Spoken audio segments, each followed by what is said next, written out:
They mocked me for working a dead-end job.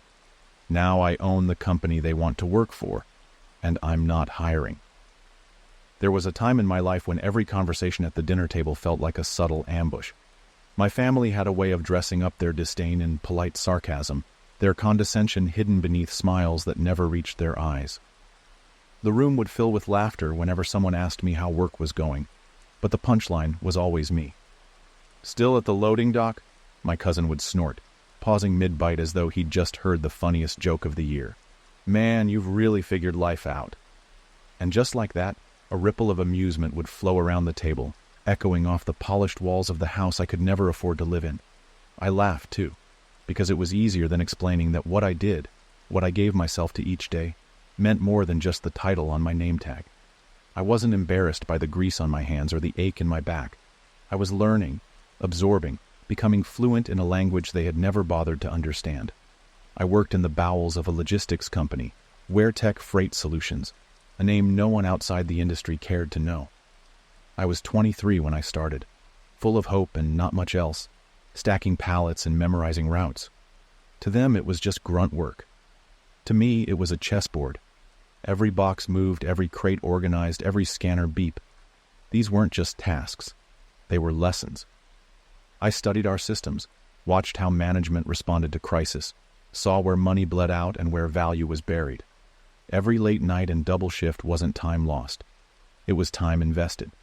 I treated my hours like currency and paid them into a future no one believed I could afford. My friends had bigger dreams, or at least flashier ones. Finance jobs, tech startups, marketing gigs with open bars and rooftop meetings. They wore their hustle like a designer brand, loud and performative. And me? I wore steel-toed boots and clocked in before sunrise. The ridicule didn't stop at family gatherings. I heard it from old classmates who passed me at gas stations, from Tinder matches who ghosted as soon as they found out what I did for a living. Even from my own brother who once said, "You're the only person I know who chose to be a worker bee." They spoke like I had resigned to mediocrity, as if staying at the same job for more than 2 years was an admission of failure. But what they didn't see, what none of them ever cared to look for, was the quiet empire I was building. Every time a manager overlooked me, I took note of what they missed.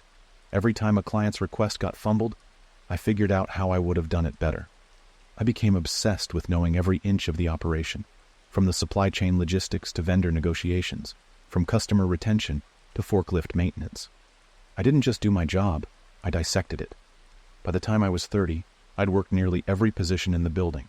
Loader, scheduler, dispatcher, inventory lead, even did a brief stint in HR when the department was short-staffed. My coworkers rolled their eyes at my enthusiasm. "You trying to be Superman or something?" one of them joked, watching me rework a broken database file after hours. I didn't answer. I just kept my head down, learning the bones of the beast. I saved every dollar I could, skipping vacations and sidestepping luxury to invest in certifications, online courses, business books, and eventually, shares. WareTech wasn't owned by a monolith. It was family-founded, quietly hemorrhaging leadership as the second generation lost interest and the third saw no use for blue-collar nonsense. The company needed direction, but no one wanted to steer the ship. And me, the punchline of their jokes, knew the navigation by heart. The opportunity came wrapped in chaos. The CFO resigned unexpectedly after a string of bad calls. Morale was plummeting. Clients were pulling out. I didn't wait. I liquidated the modest portfolio I had built over the last 8 years, mortgaged the small duplex I had finally managed to buy, and pitched my plan to a boardroom full of skeptical eyes. I didn't speak their lingo, not fluently, but I spoke the language of the warehouse, the rhythm of real results. I had numbers, projections, ideas, and the unshakable confidence of someone who had been buried in the trenches and crawled out with blueprints. It was a risky move, borderline reckless, but I didn't blink. I became the majority owner of the company I had started at for minimum wage. The first year was brutal. Restructuring hurt. Layoffs were inevitable. But I rebuilt with intention. I hired those who understood the grind, who had vision but no ego. I renegotiated contracts, streamlined logistics, and digitized systems that had been analog for decades. Slowly, the bleeding stopped. Then came growth. We expanded to 3 new states, doubled our fleet, and became the go-to name for high-efficiency freight management in the region. Suddenly, people were talking about WearTech like it had just been invented. But I knew better. This wasn't a renaissance. It was the result of 1,000 days of invisible labor. And then, one by one, they began to show up. It started subtly. A message from an old friend I hadn't spoken to in years. "Hey man, saw what you're doing? Really inspiring stuff. Let's grab coffee sometime?" Then an email from my brother's college roommate, conveniently forgetting all the jabs he made about my job back in the day. "Saw your company's hiring. Thought I'd throw my hat in the ring." The floodgates opened.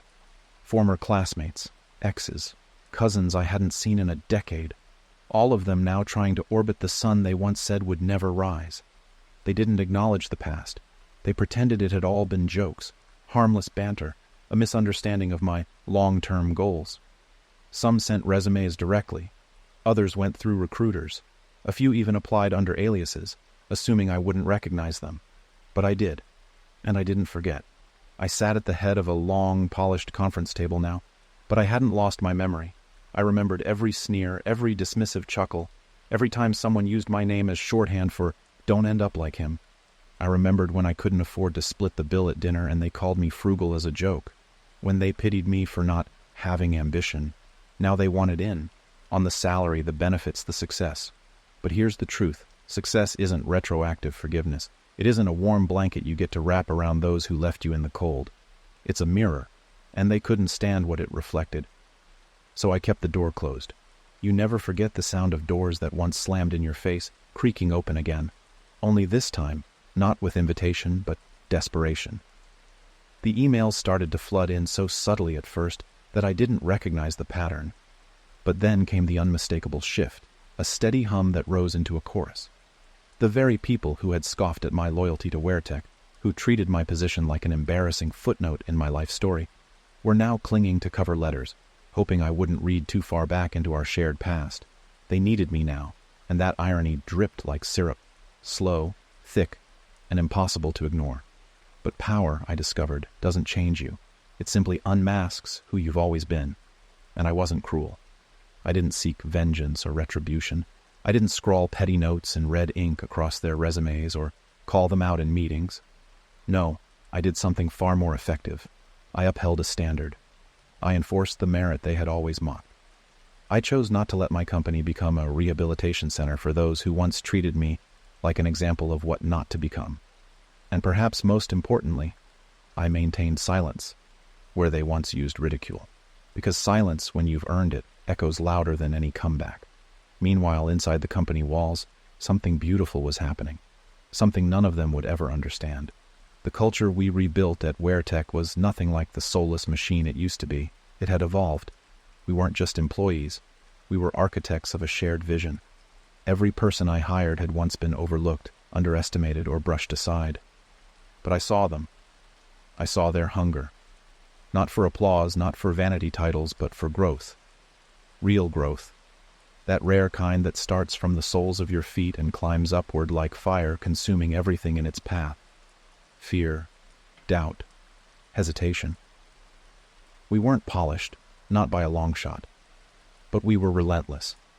And that made all the difference. My office didn't sit on the top floor of some sterile high-rise. It was planted right in the heart of the operations hub, where trucks roared outside and forklifts beeped like a metronome to industry. I chose to keep my roots visible because I wanted every newcomer to see the truth. You could rise without abandoning where you started. I wasn't ashamed of my origin story. I wore it like armor.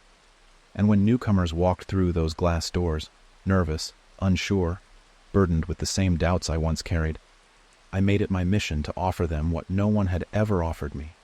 Belief, not handouts, not shortcuts, but the space and tools to transform.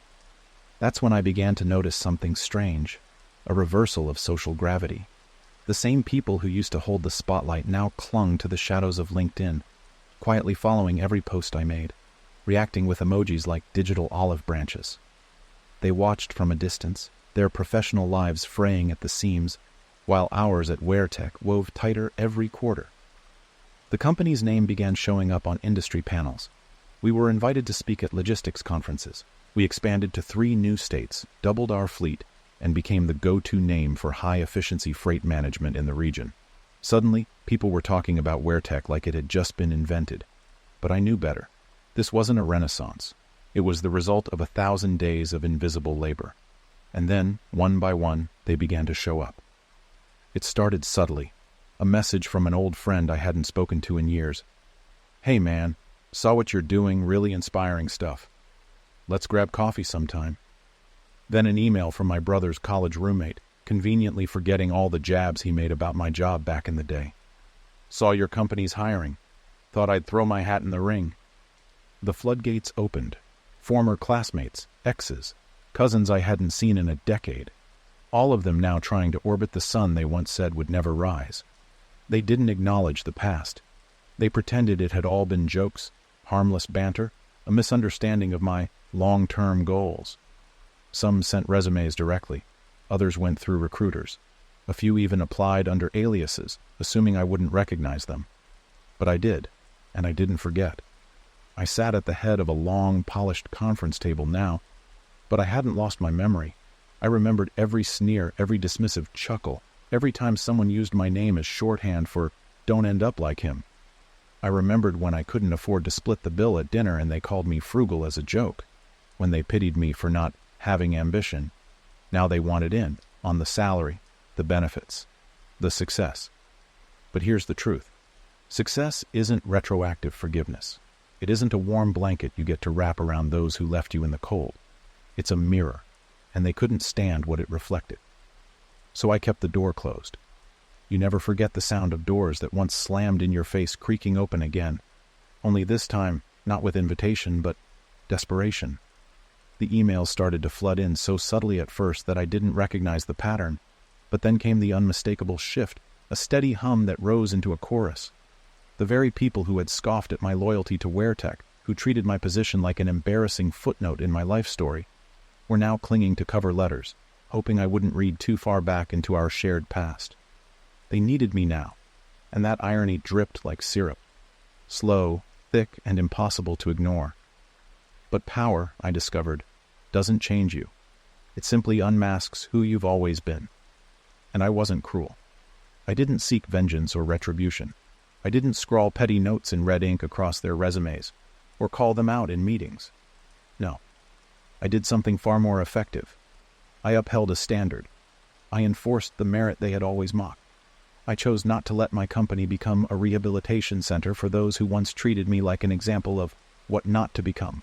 And perhaps most importantly, I maintained silence where they once used ridicule. Because silence, when you've earned it, echoes louder than any comeback.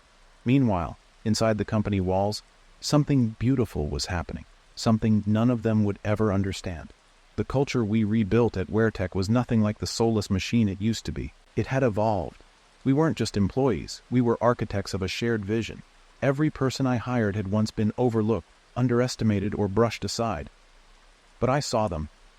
I saw their hunger. Not for applause, not for vanity titles, but for growth. Real growth. That rare kind that starts from the soles of your feet and climbs upward like fire, consuming everything in its path. Fear, doubt, hesitation. We weren't polished, not by a long shot, but we were relentless. And that made all the difference. My office didn't sit on the top floor of some sterile high-rise. It was planted right in the heart of the operations hub, where trucks roared outside and forklifts beeped like a metronome to industry. I chose to keep my roots visible because I wanted every newcomer to see the truth. You could rise without abandoning where you started. I wasn't ashamed of my origin story. I wore it like armor. And when newcomers walked through those glass doors, nervous, unsure, burdened with the same doubts I once carried, I made it my mission to offer them what no one had ever offered me. Belief. Not handouts, not shortcuts, but the space and tools to transform. That's when I began to notice something strange, a reversal of social gravity. The same people who used to hold the spotlight now clung to the shadows of LinkedIn, quietly following every post I made, reacting with emojis like digital olive branches. They watched from a distance, their professional lives fraying at the seams, while ours at WearTech wove tighter every quarter. The company's name began showing up on industry panels. We were invited to speak at logistics conferences. Publications called us a silent disruptor in a noisy space. I didn't chase headlines. I didn't need to. We were building something real, something loud enough to speak for itself. And still, they came knocking. One day, as rain painted streaks down my office window, my assistant forwarded a message to my desk. It was from Luke Warner, my childhood friend, my college roommate, the same Luke who once threw a party and told everyone I couldn't make it because I was busy playing with boxes at the warehouse. The memory of it flashed in my mind, me sitting alone in the break room that night, scrolling through photos of the people I thought were my tribe, laughing without me. He was applying for a position in business development. The message was smooth, polished, tailored to mask the panic beneath the surface. He needed a job, badly, and in some twist of fate only the universe could script. His credentials no longer outshined mine. In fact, they fell short. I sat back in my chair, my fingers hovering over the keyboard. I could have replied. I could have said yes or even no, but instead, I simply forwarded his message to HR, without commentary, without influence, because I wanted our system to do what they never let me believe it could, be fair, and sure enough, the system worked. Luke wasn't called back, not because I blocked him, but because when the resume was stripped of charm and the references were boiled down to facts, he just didn't fit. He was the wrong piece trying to squeeze into a puzzle he never respected, and I didn't lose a minute of sleep over it. You see, vindication is never about revenge. It's about resolution, and I had reached mine. I no longer needed to prove them wrong. My life was proof enough. The people who once mocked my job title were now outgrown by the very job they dismissed. My family, those same relatives who used to exchange glances whenever I mentioned work, had gone quiet. At gatherings now, they asked gentle questions, careful, deliberate, as if afraid to offend. "How's the company?" they'd murmur, and I'd smile, not out of arrogance, but out of peace. "We're growing," I'd say, because we were. But I knew what they really wanted to ask. They wanted to know if I remembered, if I still held on to the sting of their old laughter. I did, but not with bitterness. I remembered it the way you remember a scar, a part of you, no longer bleeding, but never erased. And I wore that memory with pride, not as a wound, but as a reminder. Because that laughter, that dismissiveness, that cruel certainty that I would never amount to more than a name on a schedule, it had fueled me. It had lit a fire so ferocious that nothing could put it out. And as WearTech pushed forward into a new era, one defined by innovation, empathy, and relentless tenacity, I carried that fire with me, not to burn bridges, but to keep the path warm for those who walked it after me. And yet, some bridges didn't deserve rebuilding. I remember another face, Sandra, my ex. She had once told me, straight-faced, that dating someone without a 5-year plan was like investing in a stock already crashing. That one stung. I'd loved her, or at least thought I had. But she couldn't see past the cargo stains on my uniform. She couldn't hear the dreams buried beneath the clatter of loading docks. Years later, she emailed, congratulated me on the incredible journey. She was between jobs, wondered if I knew of any openings. Her tone was casual, as if the years had softened the distance between us. But they hadn't. They'd crystallized it. I didn't reply. Not out of anger, out of truth. Because some apologies come too late to mean anything. Now, every time I walk the warehouse floor and see a fresh hire hustling with that same nervous spark I once had, I make it a point to speak to them, to ask their name, to hear their story, because I remember what it felt like to be invisible, to be everyone's cautionary tale. But now I was writing a different story, one chapter at a time, and they, the overlooked, the underestimated, were finally becoming the heroes. There's a war that never makes it into the history books. It doesn't wear medals or leave visible scars, but it changes you all the same. It's fought in silence, in break rooms with flickering fluorescent lights, in traffic jams after 12-hour shifts, in the biting tone of a coworker's condescension, or the echo of a family member's sigh when you talk about your job with pride. That's the war I fought, day after day, year after year, and I never raised my voice, never threw a punch. I just showed up, again and again, until one day my quiet fight turned into something louder than any insult they had ever hurled my way. But the irony, I've learned, is that victory often looks nothing like revenge. It looks like peace. It looks like walking into the very building where you used to feel small. and realizing that your name is on the lease, that every desk, every faded floor tile, every line of revenue, they're no longer part of someone else's dream. They're yours, born from your refusal to quit, even when quitting would have been easier. Much easier. I remember the early days after the acquisition, when the ink was still drying on the paperwork and everything felt simultaneously surreal and inevitable. I would wander the halls after hours, long after the last forklift was parked and the last shift clocked out, just to soak it all in. Not out of vanity, but because I needed to feel it. The walls that once confined me now protected what I'd built. Every rusting shelf, every crack in the paint, every scar this building wore. I knew it intimately, and it knew me. We had survived each other. It wasn't glamorous, what I'd taken over. WearTech, at its core, was still a logistical beast. Boxes, pallets, supply chains, and spreadsheets. But under my leadership, we turned that beast into a heartbeat. We didn't just move packages, we moved people, into careers, into dignity, into purpose.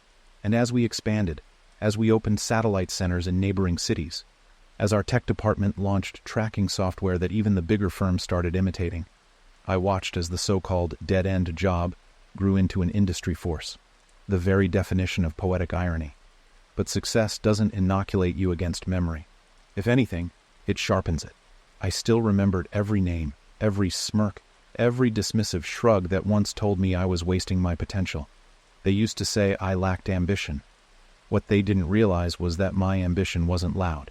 It wasn't dressed in tailored suits or disguised as hollow networking events. It was patient, strategic. It was embedded in every overtime shift I accepted without complaint, in every manager I watched closely, in every process I questioned until I could reconstruct it in my sleep. While they laughed, I learned. While they partied, I prepared. And the proof of that preparation lived in our numbers. We weren't the flashiest company in the sector, but we were the most trusted. Our retention rate was staggering. Clients who once viewed us as a fallback now depended on our reliability like a lifeline. Our staff turnover dropped to record lows because we did something revolutionary. We treated people like people. Radical, I know, but it worked. Benefits packages got better. Promotions came from within. Weekly town halls turned into open forums, where even the quietest voices could reshape policy. And our competitors? They started scrambling to keep up. Yet even in this evolution, one thing remained the same: my refusal to entertain the past as a currency for opportunity. I wasn't vindictive, but I wasn't forgetful either. When my old high school economics teacher reached out, yes, the same one who once told me that labor jobs were for those who didn't make the cut academically, asking if I could review his son's resume, I responded with tact. I thanked him for reaching out, expressed my best wishes for his son's job search, and explained we weren't currently onboarding externally for the role he sought. I didn't mention the classroom incident. I didn't need to. The absence of the offer was the message. There was something deeply healing about that, about setting boundaries without breaking bridges, about letting people sit with the silence they once demanded from me. I wasn't playing God. I was just protecting the space I'd bled for, because the company wasn't just mine by title, it was mine by transformation. Every brick in this place had been moved by my belief in what was possible, and that belief deserved safeguarding. Inside the boardroom, I kept a framed photo, not of my family, not of a corporate award, but of the first loading dock I ever worked on. Grainy, black and white, barely visible in the photo's corner, was a younger version of me, hunched over a manifest sheet, headphones tangled around my neck, eyes half shut from exhaustion. I kept that photo not to romanticize struggle, but to honor it, because that kid in the picture, he wasn't lucky, he wasn't rescued, he was deliberate. And he didn't just climb out of a hole, he built a ladder out of every moment he was told he didn't belong. I shared that story during orientation for new hires. I didn't present it as a tale of triumph, I presented it as a blueprint, because the point wasn't that I made it. The point was that they could too. That no job was small if it was part of something bigger. That no role was meaningless if it was performed with purpose. I wanted them to feel what I had so desperately needed to feel back then. That they mattered. That the uniform they wore wasn't a straitjacket. It was a foundation. And yet, with every new milestone, the echoes of the past never quite disappeared. At a networking gala, I bumped into Darren, the guy who used to call me warehouse boy during college. He was in transition, he said. Downsized, furloughed, pivoting. His words spilled like syrupy excuses, thick with implication. He mentioned hearing about Weartech's rise, said we had built a cool brand. That word, brand, caught in my throat like smoke. He didn't see it as a legacy, just another logo. I nodded politely, exchanged pleasantries, but made no invitation, because I didn't owe him that. The only thing I owed anyone now was the truth. And the truth was simple. We weren't hiring for regret. The real victory, however, wasn't in turning them away. It was in turning toward those who had always believed in the work. People like Marcus, my first supervisor, the only one who treated me like I had a future even when I couldn't see it myself. When I bought the company, I offered him an executive role. He declined, said he was close to retirement, but he came in once a week just to mentor the younger staff. He didn't need to, he wanted to. That's what made the difference. Loyalty, not to me, but to the craft. That's what this place was built on. And so, chapter by chapter, day by day, we continued. We grew without compromise. We evolved without apology. The warehouse that once echoed with judgment now rang with the sound of movement, of machines, of voices, of laughter. And not the laughter that comes at someone's expense. The kind that comes from knowing you're exactly where you're supposed to be. There's a strange shift that happens when you go from being invisible to being unforgettable. At first it feels like whiplash. The way people start addressing you differently. How their voices rise with artificial warmth. Their smiles suddenly permanent. As if they never doubted you, never dismissed you, never laughed behind your back. But the truth, no matter how artfully buried, always finds its way to the surface. And I remembered. Not because I was bitter, but because I had to. Because remembering kept me grounded. It reminded me that this empire I now stood atop didn't appear out of thin air. It was carved, inch by inch, from the stone walls of rejection. The company had grown beyond recognition. What was once a single warehouse operation had become a multi-state distribution powerhouse with real-time tracking technology, eco-optimized fleet routes, and a client list that included names I used to see only in Forbes. But none of it felt accidental. Every connection we made, every innovation we rolled out, every hire we brought on board, it was deliberate. Every success was engineered, not stumbled upon. And while some said we were lucky, I knew better. Luck didn't stay up until 3 a.m. analyzing quarterly projections. Luck didn't negotiate supplier contracts in 5 states while onboarding 24 new employees. Luck didn't keep showing up when nobody else believed. I did. But there was one thing I had never anticipated. The flood of faces from the past, now clawing at the door I had once been locked out of. They came in waves, former classmates who once rolled their eyes when I talked about logistics. Old colleagues who used to take credit for my ideas and then ask if I could endorse them on LinkedIn. Even family members, the same ones who used to gently nudge me toward more respectable careers, suddenly began dropping hints about opportunities or synergies. It was a masterclass in selective memory, watching people rewrite history to suit their newfound admiration. One message in particular stood out. It was from Rachel, the golden child of our high school, the one everyone expected to take the world by storm. She had been student council president, prom queen, valedictorian, the entire cliché in human form. I hadn't spoken to her in years. Last I heard, she had gone into finance, landed a 6-figure job out of college, and used to post motivational quotes over her morning espresso in a Manhattan high-rise. But life, as it does, had curved on her. Her message was polite, even vulnerable. She was looking for a new position, ideally something stable, with a purpose. Said she heard what I'd done with the company, that she admired the mission, that she hoped there might be a fit. I stared at the screen for a long time before responding. Not out of spite, not out of hesitation, but because I needed to choose my words carefully. I wasn't in the business of humiliating anyone. That would have made me just like them. But I also wasn't going to make room for people who only saw value after the storm had passed. I wrote back cordially, professionally, told her I appreciated the kind words, informed her that, at present, we weren't expanding the department she was interested in, wished her well, hit send, and sat in silence, not with satisfaction, but with clarity. The same silence I used to feel when no one returned my calls, when I wasn't enough. There's an ache in leadership that no one talks about. People see the accolades, the celebrations, the product launches and keynotes, but they don't see the sleepless nights filled with doubt. They don't see the decision fatigue, the pressure of having dozens, sometimes hundreds, of people depend on you. They don't see how, when something breaks, it's your name on the line. They don't see the quiet moments when you wonder whether the kid who started this all still lives inside you, or whether he's been buried under the weight of spreadsheets and boardroom politics. To keep him alive, I started visiting our original site once a month. The building was no longer operational, now more of a monument than a facility, but I kept the lights on, kept it clean, preserved the space like a sacred chapter of our story. The walls were the same. The air still smelled faintly of cardboard and machine grease. I'd sit in the back office, the one I used to dream about managing someday, and just breathe. Let the stillness remind me of what mattered. Let the ghosts of who I used to be remind me of who I still was.